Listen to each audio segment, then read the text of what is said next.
ना सिर्फ मेरी भाभी जो हैं वो गैर सियासी हैं, वो दो छोटी छोटी बच्चियों की माँ भी हैं। उनकी 5 और 3 साल की 2 बेटियां हैं जो इस वक्त तो सुकून से सो रही हैं, मगर जब वो सुबह उठेंगी तो सबसे पहले वो अपनी वालदा को ढूंढेंगी। तो मुझे दुआ है, मेरी दुआ है और मुझे उम्मीद है कि उनके उठने से पहले उनकी जो वालदा हैं, जिन्हें वो अम्मू बुलाते हैं, वो घर पर ही होंगी। इस मुल्क में इस वक्त जो निज़ाम नाफिज है उसमें ना माएँ, ना बेटियां, ना बहनें महफूज हैं। बिस्मिल्लाहिर्रहमानिर्रहीम। मैं सिर्फ ये ख़बर देना चाहती हूँ कि आज रात 10:30 बजे के करीब लाहौर में हमारे घर के बाहर से मेरी भाभी जो कि ज़ैन हुसैन कुरैशी की अहलिया है, उन्हें अगवा कर लिया गया है नामालूम अफराद ने। 3 गाड़ियों में वो आए थे। उन्होंने गाड़ी का पीछा किया, गाड़ी को रोका और ज़ोर और जबर के इस्तेमाल से वो उन्हें उठाकर ले गए।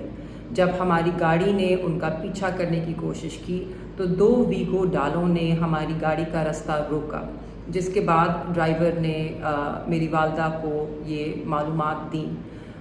उसके बाद से ज़ाहिर है सब बड़े परेशान हैं और हम सबको बड़ी तशवीश है, ख़ास तौर पे मेरी भाभी के वालिदैन और घर वालों को जो कि गैर सियासी लोग हैं। हम CCPO लाहौर के साथ राब्ते में हैं, जो ये यकीन दहानी करा रहे हैं कि वो गाड़ी को ट्रेस करने की कोशिश कर रहे हैं और उसका पता करने की कोशिश कर रहे हैं। सबसे ज़्यादा हैरत की बात ये है कि ये वाक़या जो वज़ीर दाखिला हैं मोहसिन नकवी साहब, उनके घर से कुछ चंद गज़ के फासले की दूरी पर पेश आया है। ना सिर्फ मेरी भाभी जो हैं वो गैर सियासी हैं, वो 2 छोटी छोटी बच्चियों की माँ भी हैं।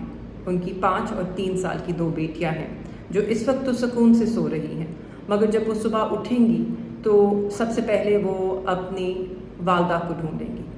तो मुझे दुआ है, मेरी दुआ है और मुझे उम्मीद है कि उनके उठने से पहले उनकी जो वालदा हैं, जिन्हें वो अम्मू बुलाते हैं, वो घर पर ही होंगी। इस मुल्क में इस वक्त जो निज़ाम नाफिज है उसमें ना माएँ, ना बेटियां, ना बहनें महफूज हैं। ऐसा निज़ाम जो है ना वो ज़्यादा देर चल सकता है और ना ही उसके चलने से मुल्क में बेहतरी आ सकती है। बेहतरी सिर्फ़ और सिर्फ तब आएगी जब आइन और कानून दोनों की बालादस्ती होगी। तो मुझे उम्मीद है कि इस मुल्क में कानून जीतेगा, अदल और इंसाफ जीतेगा, पाकिस्तान जीतेगा। पाकिस्तान जिंदाबाद।